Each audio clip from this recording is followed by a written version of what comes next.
강혜신의 오늘의 미국.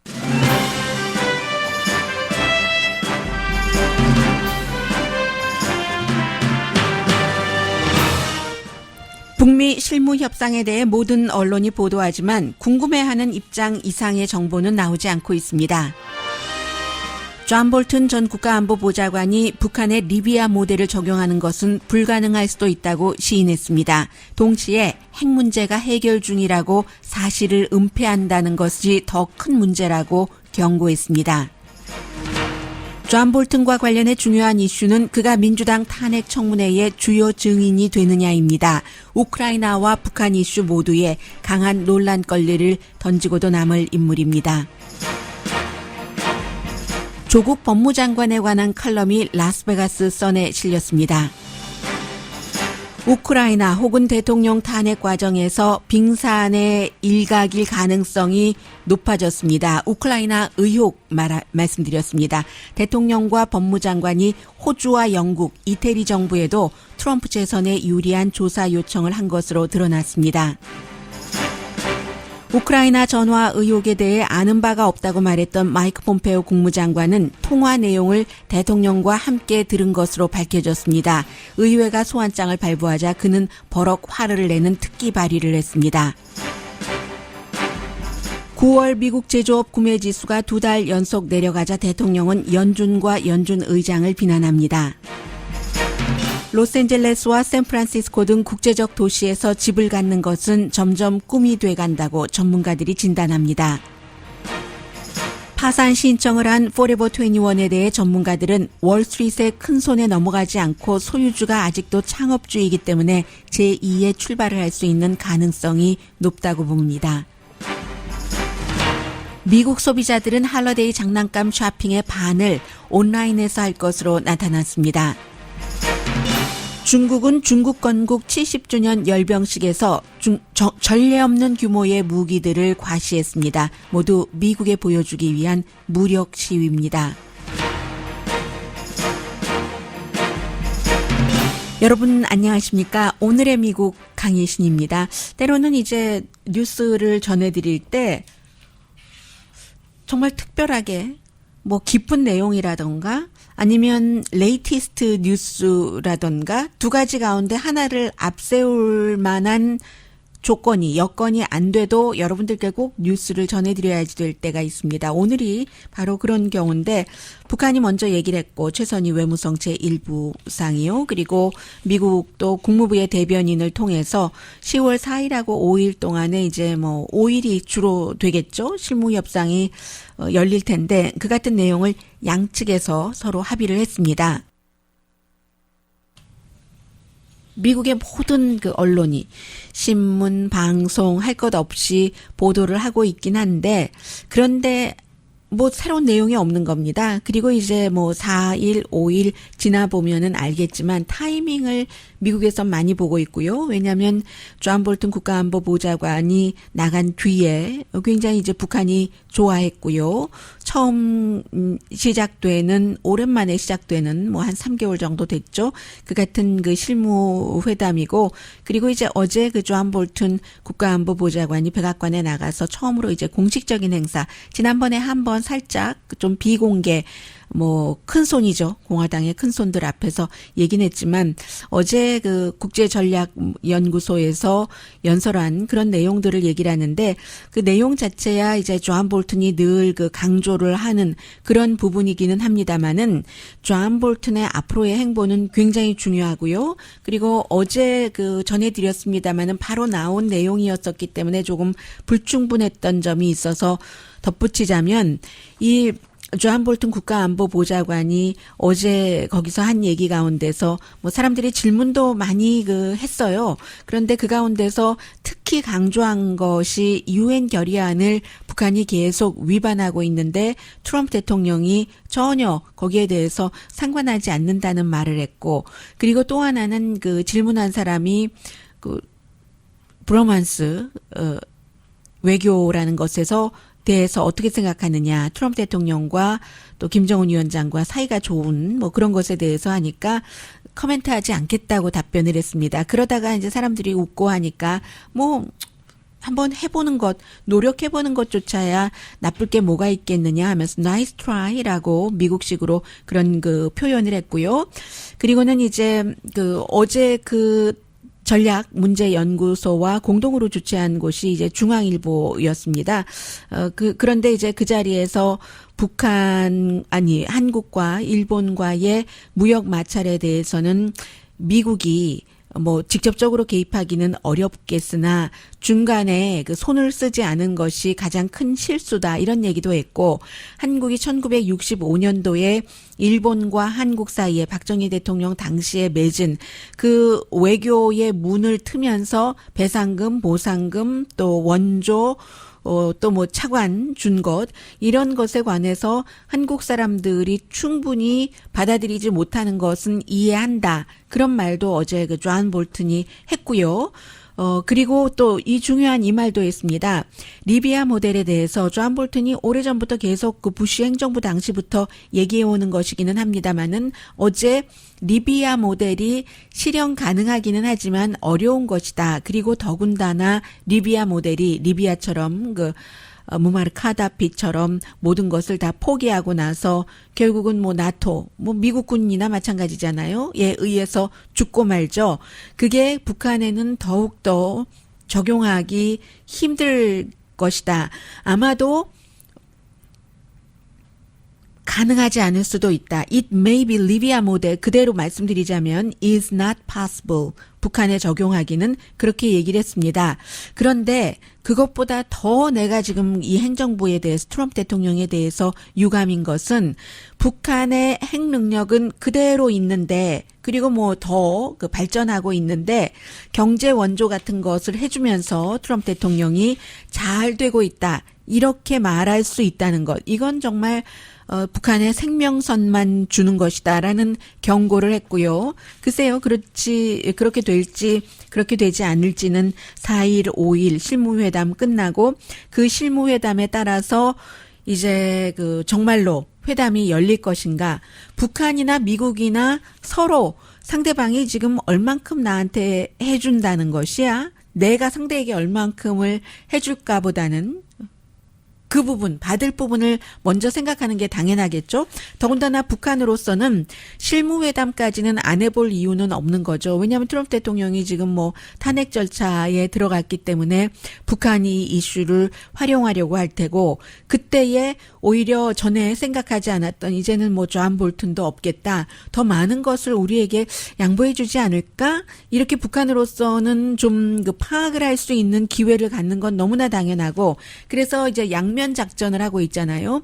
최선희가 만나서 실무 협상을 하자 하는 동안에 유엔에 있는 북한 대표는 지금 미국 때문에 우리가 협상을 하고 있지 못하는 거다. 미국이 태도가 바뀌지 않기 때문에 하는 것을 상당히 강조를 하고 있습니다. 그래서 이번 주말인가요? 이제 그 10월, 벌써 오늘이 10월의 첫날입니다. 4일, 5일 보면은 그 알 일이고, 그리고 미국 사람들도 존 볼튼이 나오고 나서 북한과 미국이 이렇게 실무 협상을 하게 되는 것을 굉장히 궁금해합니다. 해서 이제 예를 들어서 거의 모든 언론이 이 내용들을 보도를 하고 있는데, 존 볼튼이 됐건 뭐 실무 협상을 한다는 얘기건, 댓글이 신문의 경우는 수천 개씩 달립니다. 그 가운데서 대체적으로 미국 사람들이 의견 일치를 보는 부분은, 첫 번째는 북한이 핵을 포기할 리가 없지. 뭐 여기에 대한 믿음이 좀 강한 것 같고요. 그리고 두 번째는 존 볼튼을 좋아하는 사람도 있고 싫어하는 사람들도 있기 때문에 그 같은 여론 댓글은 엇갈릴 수 있고요. 존 볼튼이 있어서 행운이다 이렇게 얘기하는 사람은 강성인 사람이고, 그러나 또 반대로 그래? 행운은 무슨 행운? 예전에 부시하고 체니 대통령, 부통령 때에 이렇게 존 볼튼 같은 강성이 있었기 때문에 유엔에 가서 이라크 전쟁해야지 된다 하고 전쟁을 치렀잖아. 전쟁이 그렇게 좋아? 라고 얘기하는 사람도 있습니다. 그런데 어떤 사람은요, 나는 존 볼튼과는 의견 일치를 본 게 하나도 없다. 국제 정책에 대해서. 그러나 그가 옳은 부분이 있다. 김정은에 대한 입장이라든가 북한의 핵에 대한 것, 특히 전쟁으로 문제를 풀어야지 된다는 존 볼튼의 결론은 틀리지만 그의 분석은 맞다. 북한에 대한 분석은 그렇게 얘기를 하고 있고요. 또 이런 얘기도 있잖아요. 어제 김정은이 본인이 만나보니까 굉장히 자신감이 있고 그리고 모든 것을 컨트롤한다. 지금 미국 바깥에서는 김정은도 맘대로 하지 못하는 군대에서의 무엇이 있을 것이다라고 얘기를 하고 있지만 장악한 것으로 존 볼튼은 파악을 했다는 얘기고요. 또 다른 사람은 존 볼튼과 이제 북미 협상에 대한 그런 그 기사들을 뭐 신문으로 읽고 텔레비전으로 보고 그 라디오로 들으면서 미국 사람 가운데서 존 볼튼을 아무튼 그 호감형은 아니기 때문에 여러 가지가요. 마음에 들어하는 사람은 많지 않지만 그가 자신이 생각하는 것만큼 똑똑하지 않는 것은 분명하다. 그러나 적어도 그 외교적인 문제를 볼 때 그 문제를 분석하고 방향 제시를 하는 게 맞건 틀리건과 상관없이 그런 것은 다 후에 가봐야 아는 거잖아요. 적어도 도널드 트럼프 대통령보다 똑똑하고 정보를 많이 갖고 있는 것만은 사실이다. 이런 내용도 나오고 있고요. 그리고 제가 말씀드리고 싶은 존 볼튼을 중요하게 바라봐야지 된다는 것은 바로 이 점입니다. 볼튼은 평생을 저 사람이 적이다 하면은 끝까지 쫓아가서 복수를 합니다. 뭐 대통령이건 일반 동료건 상관없습니다.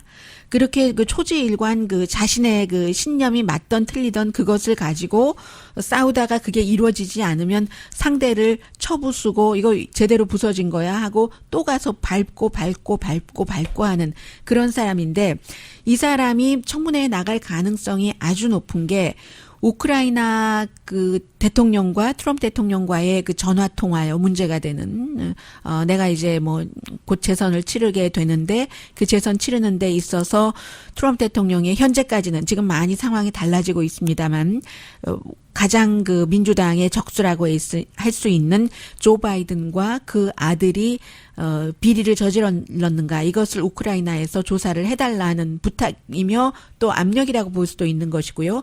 그런 것을 할 때 대통령이 우크라이나에 주는 그 의회에서 책정된 뭐 4억 몇 천만 달러를 홀드하고 나서 전화를 건 거잖아요. 나한테 페이버를 줘 하면서 그때 존 볼튼은 누구보다도 그 자금은 대줘야지 되는 거다. 이건 우리가 러시아와 우크라이나의 사이에서의 미국의 민주주의에 관한 기본 원칙이고 의회에서 빨리 줘야지 된다고 승인한 것을 대통령이 그 홀드하고 있는 건 말도 되지 않는다 했는데 대통령이 전화하기 전 7월부터 9월 11일까지 그 돈을 위드홀드를 했었습니다.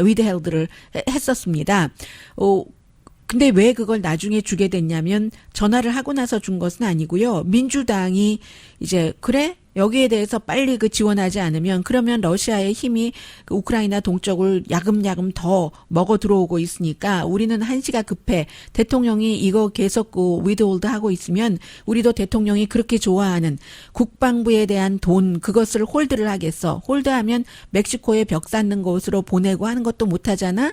민주당에서 이렇게 버티기를 했기 때문에 9월 11일에 우크라이나로 돈 주는 것을 했습니다. 그런데 그 전부터 계속 해고되기 전에 돈 줘야 된다 했었던 사람이 존 볼튼이기 때문에 그가 청문회에 나가서 이런 것을 이제 그 증언을 할 수 있고요. 뿐만이 아니라 청문회에서는 한 가지 그 얘기가 나오면 꼬리에 꼬리를 물면서 어찌 보면 북한에 관한 그런 얘기도 나올 수 있기 때문에 트럼프 대통령으로서는 또 한국으로서는 우크라이나 사태나 또 우크라이나 의혹이나 북한과의 문제나 모두 너무 같이 가고 있는 것이기 때문에 너무 중요하고 그 한가운데 지금 루돌프 줄리안이나 마이크 폼페오나 윌리엄 바 법무장관 트럼프 대통령 이외에도 존 볼튼도 중심에 있을 수도 있고 아닐 수도 있다 하는 내용 굉장히 좀 심각하게 바라봐야지 되는 시점입니다.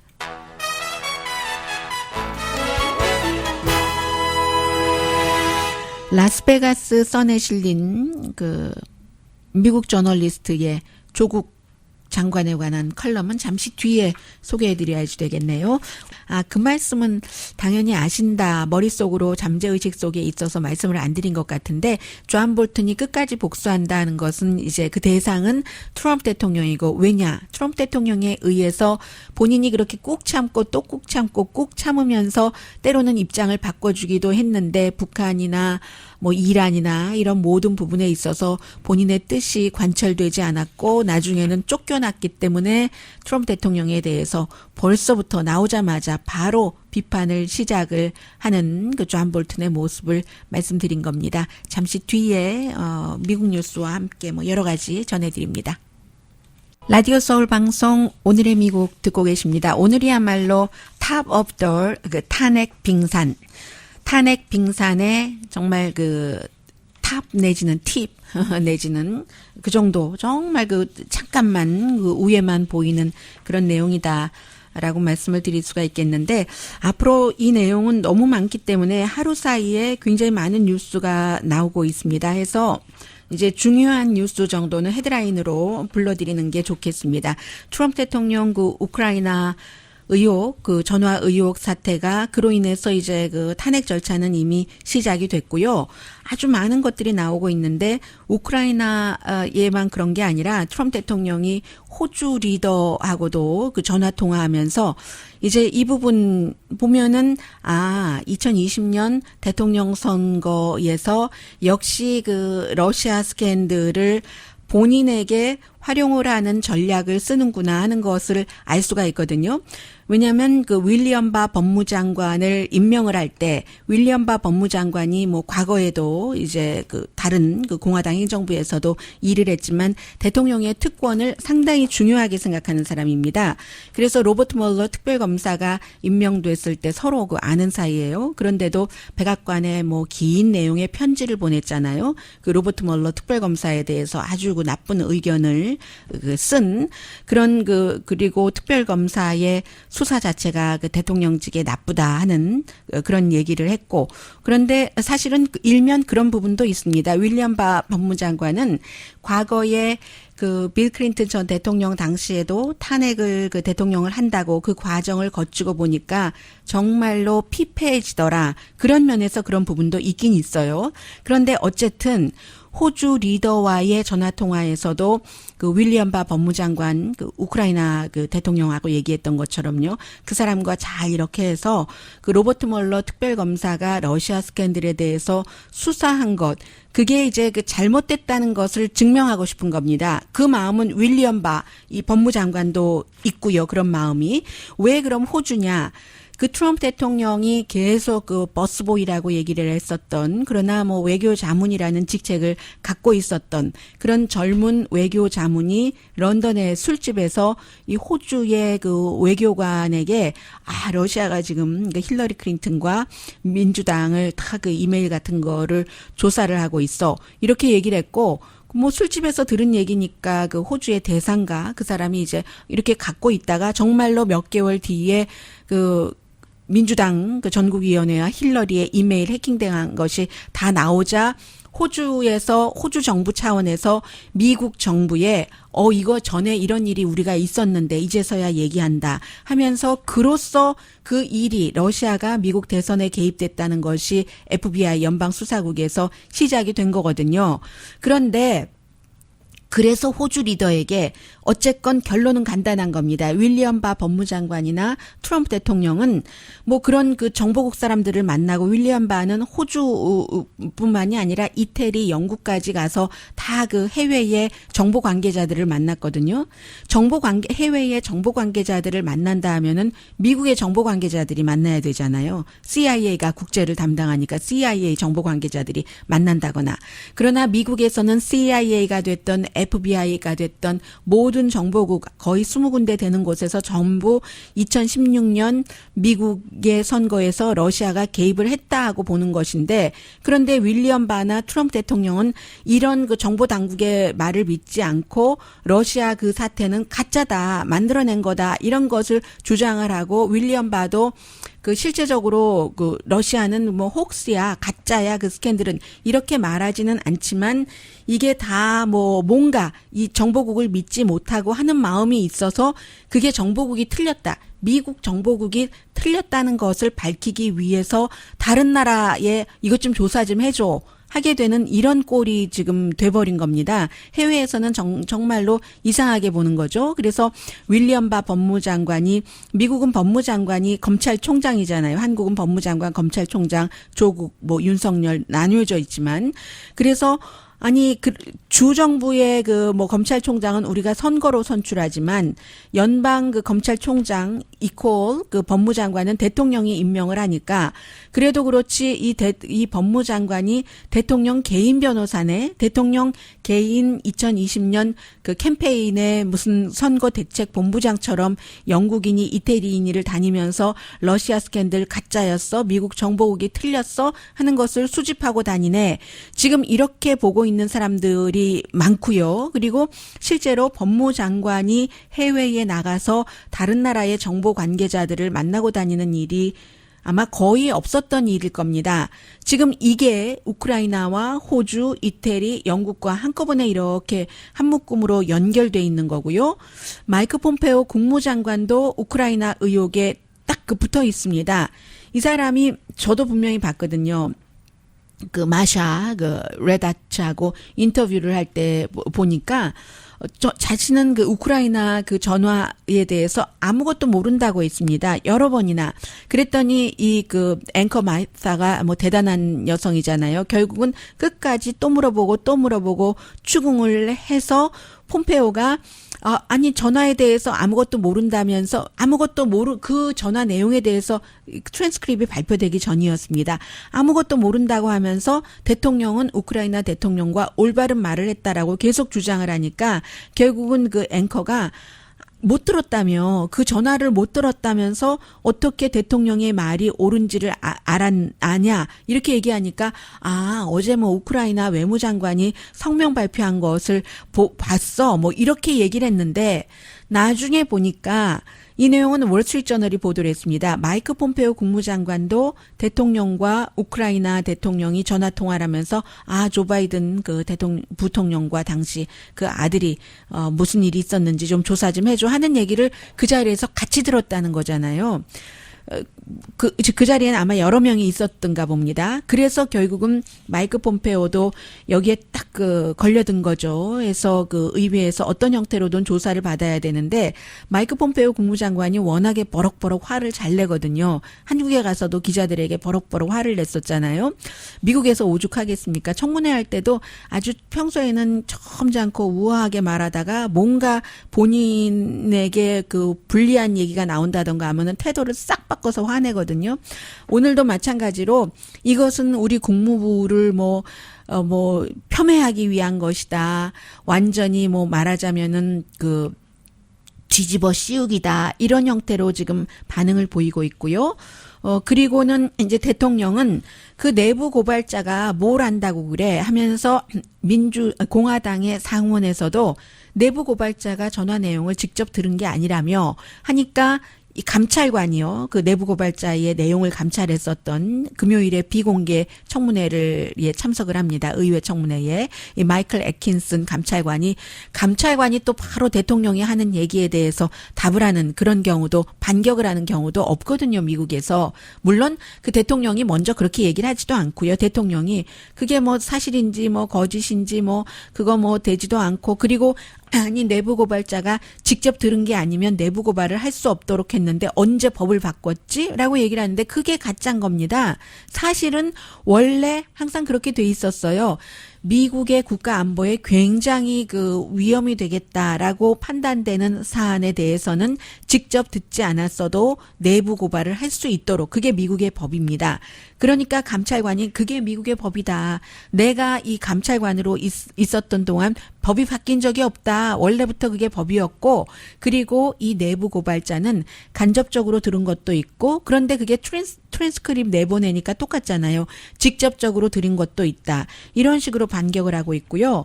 제일 중요한 것은 대통령 그 탄핵에 대한 여론이 지난 일주일 사이에 이 우크라이나 전화가 나오고 난 사이에 대체적으로요, 뭐 CBS, 유가브라든가 폴리티코와 모닝 컨설트가 같이 하죠. 힐과 해리스, 퀴니피아 거의 10% 정도는 탄핵 그 조사하는 것이나 아니면 탄핵 자체에 대해서도 지지하는 사람들이 늘어났고요.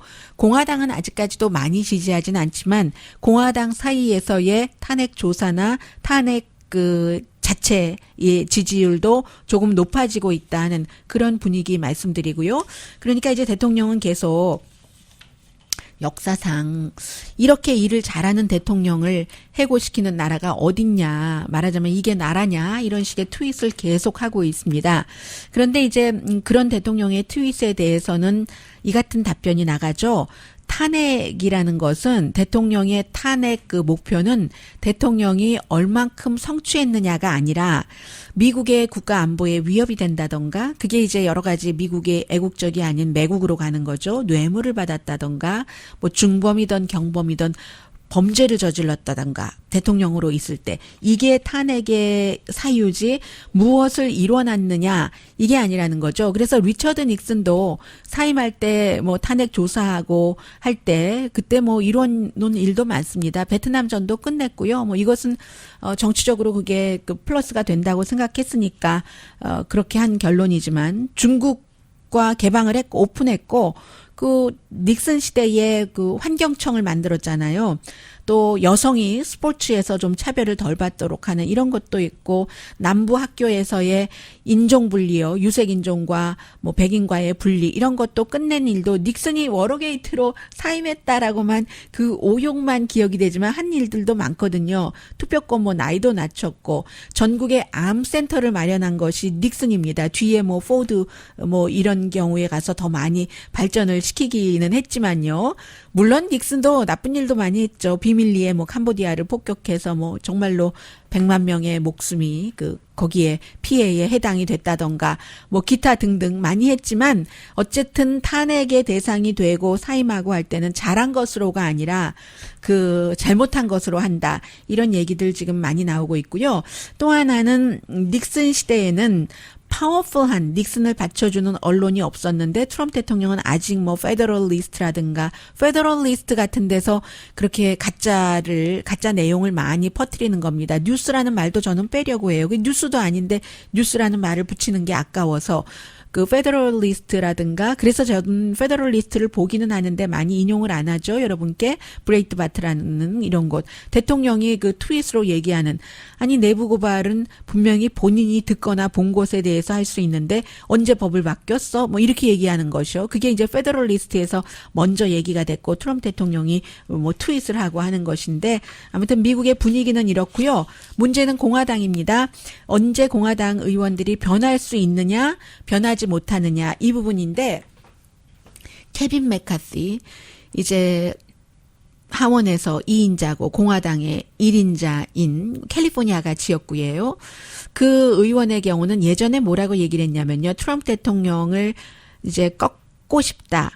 꺾을 수 있을지도 모르겠다라고 판단했을 때까지는 케빈 맥카시가 저 트럼프는 그 블라디미르 푸틴의 주머니 속에 있어. 우리는 보통 어디 손바닥 위에 있어 하잖아요. 손오공 손바닥 위에 있어 하는데 그런데 이제 푸틴의 주머니 속에 있어. 이렇게 얘기를 했었던 사람입니다. 그런데 이번에는 우크라이나 사태 때는 아직까지 트럼프 대통령이 힘이 많잖아요. 그러니까는 언론에 나와서 그제 인터뷰한 것 보니까 뭐라고 얘기하냐면 아니 대통령이 언제 그렇게 얘기를 했어. 나한테 페이버 달라고 그거 조사해 달라고 언제 얘기를 했어. 이렇게 얘기하니까 역시 그 앵커가 그렇게 얘기했다니까 하니까 케빈 맥카시가 어떻게 대통령이 그런 말을 할 수가 있어. 일국의 대통령이 다른 나라 대통령과 통화를 하면서 이런 식으로 얘기를 했어요. 하니까 그 앵커가 트랜스크립 도대체 당신은 못 읽은 거예요? 트랜스크립에 그렇게 나왔잖아요. favor라는 단어까지 써 있잖아요.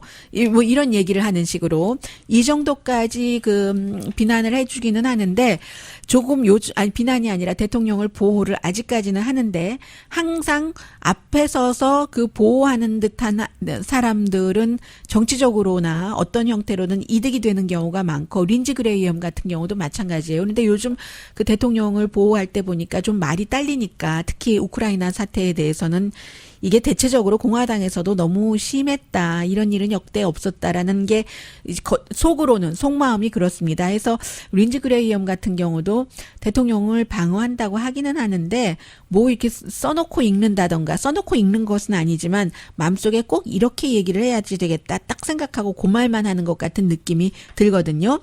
그리고 또 트럼프 대통령이 충성을 요구를 하니까 충성하지 않으면 그 같은 공화당인데도 떨어뜨리기 캠페인을 하잖아요. 그렇게 해서 떨어뜨린 그런 그 연방 그 하원 의원, 상원 의원도 있고요. 해서 부끄러움이라든가 압박이라든가 이런 것을 느끼는 트럼프 대통령도 아니고 그러니까 트럼프 대통령이 뭐 스스로 여러 가지 문제가 예를 들어 더 많이 드러난다 할 때 사임을 하기가 그다지 쉽지 않아 보이기도 하는데 그럴 때 공화당에서 좀 전에 말씀드린 것처럼 그 유권자의 분위기가 느낌이 조금 더 달라지면은 그러면 대통령이 예뻐서 방어하는 게 아니라 본인의 파워를 지키려고 방어하니까 공화당 정치인들의 마음도 바뀔 가능성이 영 없는 것은 아니다. 뭐 굉장히 많다라고 말씀드리진 않았어요. 현재 시점에서 지금 이 정도의 분위기입니다. 그리고 또 하나 간단히 말씀드리자면 그 조 바이든 부통령은 이미 그 온라인 광고를 많이 내렸고요. 지금 뭐 엘리자베스 워렌 지지율은 높은데 기금 모금 같은 경우는 또 버니 샌더스 후보가 3, 4분기에 최고로 많이 모았다고 하거든요. 2, 4분기에 1,800만 달러를 모았는데 3, 4분기에 뭐 엘리자베스 워렌에게 조금 눌리는 것 같아 싶었는데도 2,530만 달러의 기금을 모았습니다.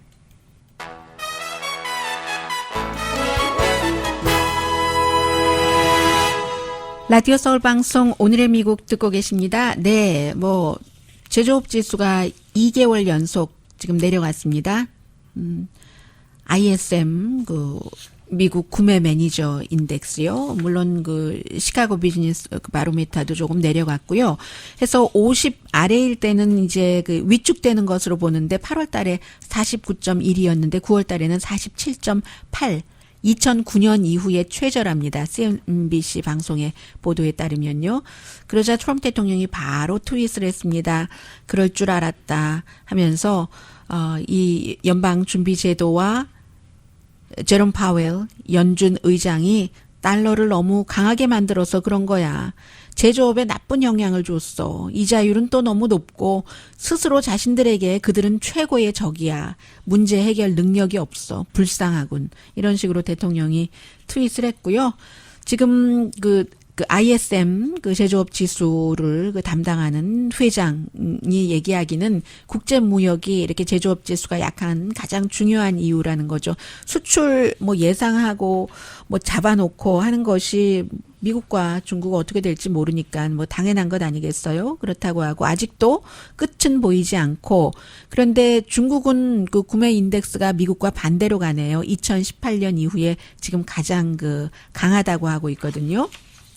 그리고 부동산은 지금 로스앤젤레스 주변을 보면은 그냥 딱 그 멈춰 있는 그런 상태인데 그런데도 이 집값 같은 경우는요. 너무 이미 많이 비싸서 이 세계적으로 보면은 그 UBS의 세계적인 그 부동산 버블 인덱스입니다. 2019년도. 해서 우선 크게 보면은 가장 그 부동산 버블이 많은 곳이 뭐 독일의 뮌헨이라든가 첫 번째가 두 번째가 그 토론토, 홍콩, 암스테르담, 프랑크푸르트, 밴쿠버, 그다음에 페리스, 파리 여기까지가 이제 그 부동산 버블이 많은 곳이고요. 그리고 이제 미국은 거기에 속하진 않네요. 그런데 미국에서는 로스앤젤레스 같은 경우는 버블은 아니고 집값이 버블로 좀 전에 말씀드린 곳은 버블이 돼서 터질 가능성이 있는 곳이고요. 미국에서는 집값이 이미 그 과대다, 오버밸류도 됐다 하는 곳이 로스앤젤레스도 그렇고 샌프란시스코 또 뉴욕도 약간 이제 오버밸류 된 것으로 나타나 있고요. 그에 비해서 시카고는 언더밸류드 된 데는 시카고하고 두바이밖에 없어요. 시카고가 언더밸류드고 보스턴은 뭐 그냥 적당하다 이 정도 되고 있거든요. 그런데 제가 지금 말씀드린 곳이 뭐 미넨부터 로스앤젤레스까지 전부 세계적인 그 도시잖아요. 세계적인 도시인데 이런 세계적인 도시가 이미 집값이 너무 높아서 사람들이 감히 살 그 엄두를 못 낸다는 겁니다. 미국에서는 2011년 이후에 이제 처음으로 부동산 시장이 정체됐다 이렇게 보고 있는데 이자율 낮잖아요. 대통령은 너무 높다고 하지만 낮은데도 불구하고 모기지 신청자가 줄고 있는데 이것은 이자율이 과거에는 도전 그 이슈였다면 아주 장애물이었다면 다운페이할 능력이 없는 겁니다. 650 스퀘어피트짜리 그 콘도미니엄 아파트를 사기도 힘들다는 거예요. 그것도 아주 제대로 숙련된 기술을 갖고 있고 직장에 다녀서 어느 정도 수입이 있어도 집값이 이미 너무 올라갔기 때문에 아주 꿈이 돼버렸다고 할까요? 임금 인상이 집값 인상을 따라가지 못했기 때문에 그렇다 하는 것이고요. 뭐 그래서 2016년도에 미국에서도 그렇고 세계에서도 그렇고 약간 집값이 그 피크 때보다 내려가는 곳도 있어요. 한 10% 정도 내려가는 그런 곳도 있다는 것 말씀드립니다. 네, 어제에 이어서 잠깐만 말씀드리자면은 이 Forever 21이 챕터 11을 신청한 것은 미국과 세계의 그 리테일 업계에서 굉장히 빅 이슈가 되고 있기 때문에요.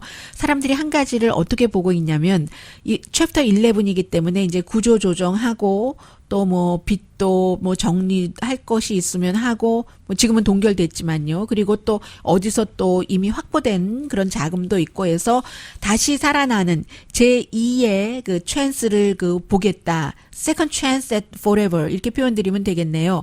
그런데 Forever 21은 지금 미국에서는 그 토이스 알러스라든가 매트리스 폼이라든가 나인 웨스트 신발 가게요. 이런 것보다는 그 다시 살아날 가능성이 높다고 전문가들이 보는 겁니다. 왜냐하면 아직까지는 보통 이제 그 Sears도 그렇고 제가 말씀드린 이런 회사는 월스트리트에 큰 돈이 들어가잖아요. 프라이빗 에퀴티가 들어가고 헤지 펀드가 딱 사버리고 그렇게 되는 경우는 이제 주주에게 잘 보여야지 되고 또 이제 회사를 일단 쪼개고 뭐 이렇게 보고 하는데 Forever 21의 경우는 지금 JP 모건 체이스에서 확답 받았다고 하죠. 2억 7,500만 달러. 뭐 원래 거래처였고요. 그리고 TPG 6th Street 그 파트너스 이곳에서도 7,500만 달러 이제 자금 지원을 받기로 했기 때문에 그밖에 이제 더 구조조정 기간 중에 더 많은 뭐 어디선가 그 지원금을 끌어들이겠죠. 그래서 제가 어제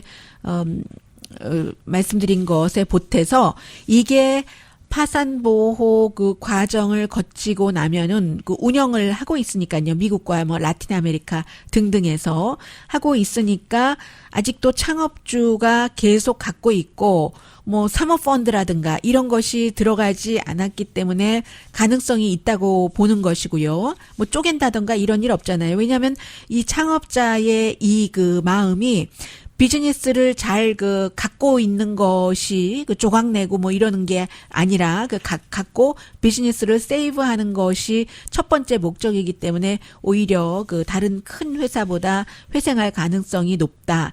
이렇게 얘기를 하고 있고요. 또 그 사이에 누가 알겠습니까? 쇼핑 문화가 바뀔지. 젊은 사람들이 요즘은 맨 그 인터넷으로만 쇼핑하다가 언젠가 시간이 지나면 아 이것도 지겹네 하면서 피지컬 스토어 직접 그 스토어에 가서 하는 쇼핑하는 경우가 있을지 그건 아무도 모를 일이고요.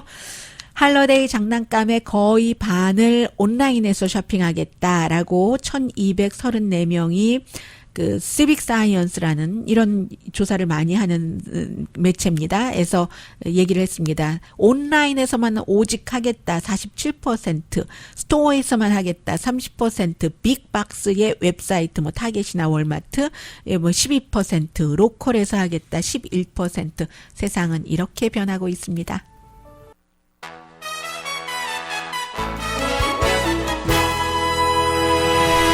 라디오 서울 방송 오늘의 미국 듣고 계십니다. 미국 사람이 쓴 그 한국에 꼭 관한 것이라고 보기도 하고 사실은 방송을 하면서 헤드라인에서는 말씀을 드렸는데 이걸 전해야지 되나 말아야지 되나 고민을 할 때가 있거든요. 그런데 약속은 약속이니까 조금 애매해요. 그래도 전해드리겠습니다. 라스베가스 선이 한국이 미국과 같은 법무부 문제가 있다 하면서 제목을 붙였어요. 그래서 저도 들어오기 직전에 마지막으로 읽은 기사인데 트럼프 대통령이 법무장관을 선택할 때 제프 세션스 나한테 뭔가 잘해주겠지 하고 선택했더니 러시아 문제가 걸려서 이 사람이 러시아 사건 수사는 내가 빠질게 해서 계속 비난하고 후회하다가 이번에는 윌리엄 바라는 법무장관을 딱 해놓고 나서 굉장히 해피해한다고 얘기합니다.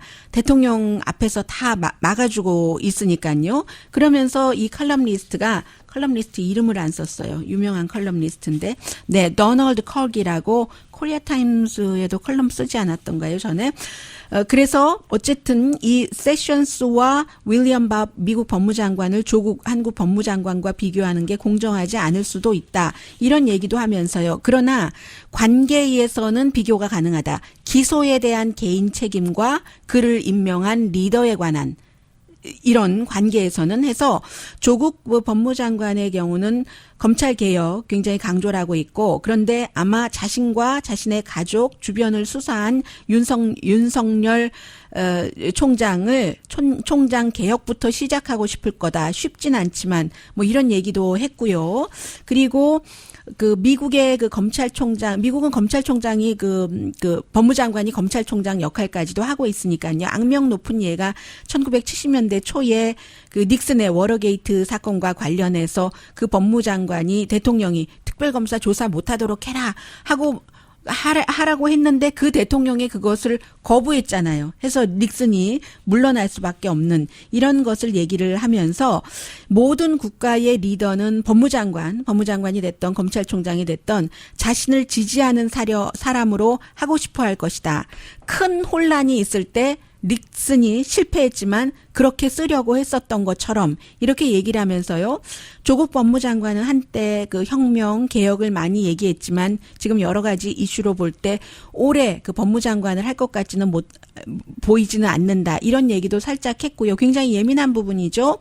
그리고 오히려 나중에 오랜 세월이 흘러서 특별검사처럼 기억되기를 원할지도 모르겠다. 닉슨이나 클린턴을 그 조사를 했었던 이런 말을 했는데 제가 이 컬럼은 어쩌면 소개를 안 해드리는 게 낫겠다 싶기도 하고요. 아무튼 미국에서도 이렇게 관심을 갖기는 하는데 완전히 소화가 안 된 채로 컬럼을 쓰는 사람도 있기는 있다. 그 정도로 이 조국 장관의 이슈가 주목받고 있다. 이 정도만 말씀드리면 괜찮을 것 같습니다. 다른 거 다 상관없이 미국도 뭐 탄도미사일 뭐 시험한다 하더니 결국은 70년 그 공산주의를 갖고 왔습니다. 어쨌든 중국이 이제 건국 70년을 맞아서 퍼레이드도 하고 무기도 보였지만 가장 중요한 뭐 여러 가지 무기들은 DF-41을 포함해서 다 미국을 겨냥한 것이었다. 지금까지 미국이 주목하지 않았지만 주목할 시점이다.